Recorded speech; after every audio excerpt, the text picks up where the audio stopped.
bay laurel, Laurus nobilis, Lauraceae. Fresh or dried bay leaves are used in cooking for their distinctive flavor and fragrance. The leaves should be removed from the cooked food before eating, see safety section below. The leaves are often used to flavor soups, stews, braises and pâtés in Mediterranean cuisine and beans in Brazilian cuisine. The fresh leaves are very mild and do not develop their full flavor until several weeks after picking and drying.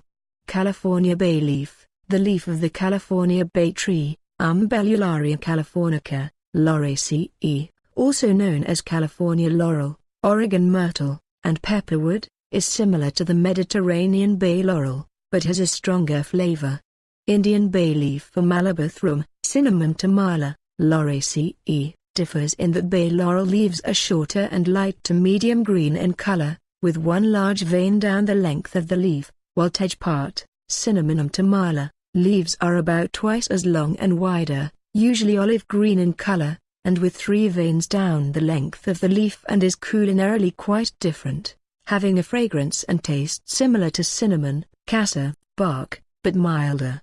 Indonesian bay leaf or Indonesian laurel, salam leaf, Syzygium polyanthum, Myrtaceae, is not commonly found outside Indonesia. This herb is applied to meat and, less often, to vegetables. West Indian bay leaf, the leaf of the West Indian bay tree, Pimenta racemosa, Myrtaceae, used culinarily and to produce the cologne called bay rum. Mexican bay leaf, Laurus, Lauraceae. Some members of the laurel family, as well as the unrelated but visually similar mountain laurel and cherry laurel, have leaves that are poisonous to humans and livestock. While these plants are not sold anywhere for culinary use, their visual similarity to bay leaves has led to the oft-repeated belief that bay leaves should be removed from food after cooking because they are poisonous. This is not true. Bay leaves may be eaten without toxic effect. However, they remain unpleasantly stiff even after thorough cooking, and if swallowed whole or in large pieces, they may pose a risk of harming the digestive tract or causing choking.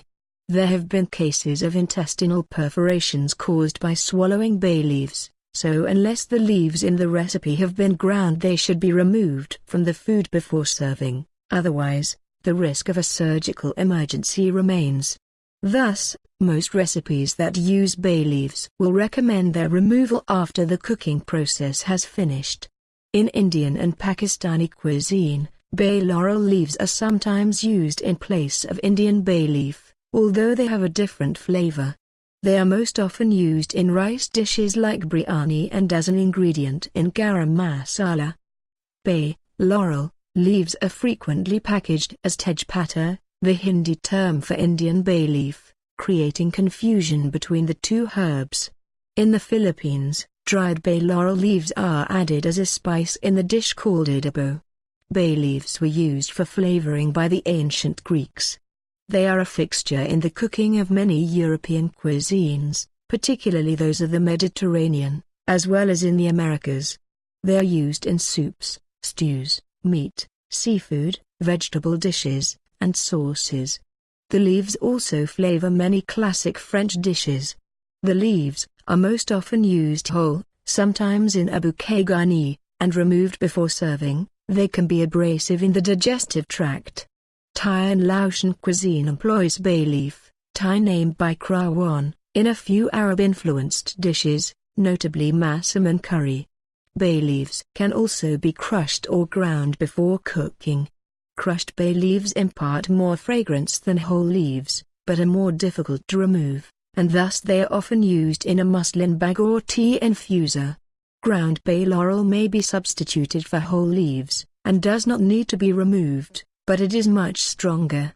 Bay leaves are also used in the making of jerk chicken in the Caribbean islands. The bay leaves are soaked and placed on the cool side of the grill. Pimento sticks are placed on top of the leaves and the chicken is placed on top and smoked. Bay leaves can also be used scattered in a pantry to repel meal moths, flies, cockroaches, mice, and silverfish. Bay leaves have been used in entomology as the active ingredient in killing jars. The crushed, fresh, Young leaves are put into the jar under a layer of paper. The vapors they release kill insects slowly but effectively, and keep the specimens relaxed and easy to mount. The leaves discourage the growth of molds.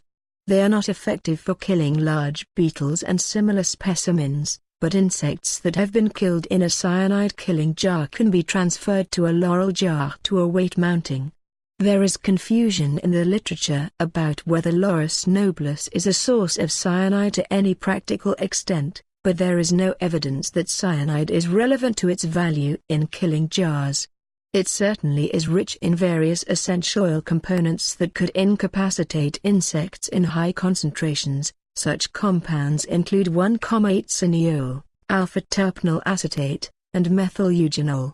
It also is unclear to what extent the alleged effect of cyanide released by the crushed leaves has been misattributed to Laurus nobilis in confusion with the unrelated Prunus lauraceae, the so-called cherry laurel, which certainly does contain dangerous concentrations of cyanogenic glycosides together with the enzymes to generate the hydrogen cyanide from the glycosides if the leaf is physically damaged. Please share and subscribe for your healthy channel.